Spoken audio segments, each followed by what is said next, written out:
हिंदू धर्म ग्रंथों के अनुसार शुरुआत में कुछ भी नहीं था। न धरती, न आकाश, न समय। सबसे पहले प्रकट हुए ब्रह्मा, सृष्टि के रचयिता विष्णु, पालनकर्ता महादेव शिव, संहारकर्ता। इन्हें त्रिमूर्ति कहा जाता है।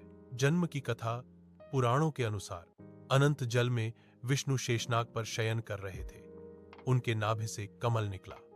उस कमल से ब्रह्मा प्रकट हुए।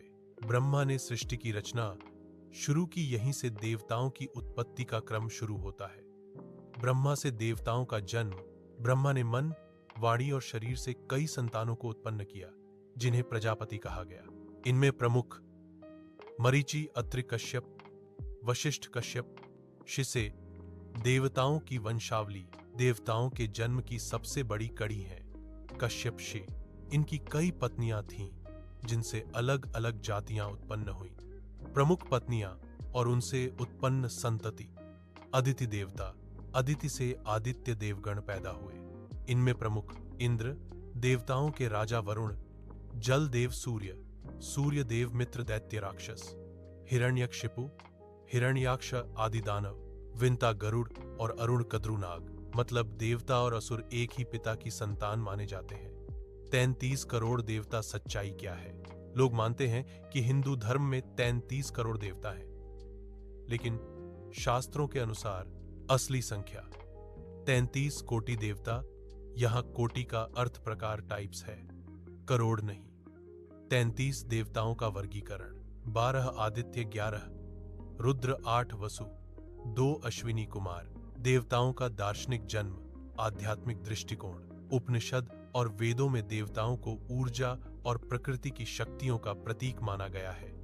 उदाहरण: सूर्य प्रकाश, जीवन ऊर्जा, इंद्र वर्षा और बिजली अग्नि ऊर्जा। यज्ञ वायु प्राण शक्ति, यानी देवता इक्वल्स प्रकृति की शक्तियों का मानवीकरण।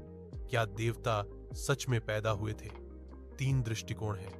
1. पौराणिक दृष्टिकोण: देवता वास्तविक दिव्य लोकों में जन्मे और रहते हैं। 2.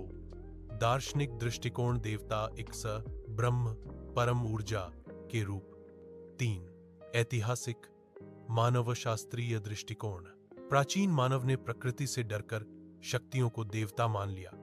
देवताओं का लोक कहाँ है? ग्रंथों के अनुसार इंद्र स्वर्गलोक, विष्णु वैकुंठ, शिव कैलाश पर्वत, ब्रह्मा ब्रह्मलोक। देवता अमर हैं या नहीं? देवता अमर माने जाते हैं, लेकिन वे भी कालचक्र के अधीन हैं। कल्प के अंत में देवता भी नष्ट होते हैं, फिर नई सृष्टि में पुनर्जन्म होता है।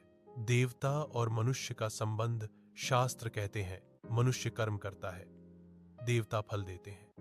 यज्ञ, पूजा, ऊर्जा, विनिमय। पूरा निष्कर्ष सार: देवताओं का जन्म 3 स्तर पर समझो।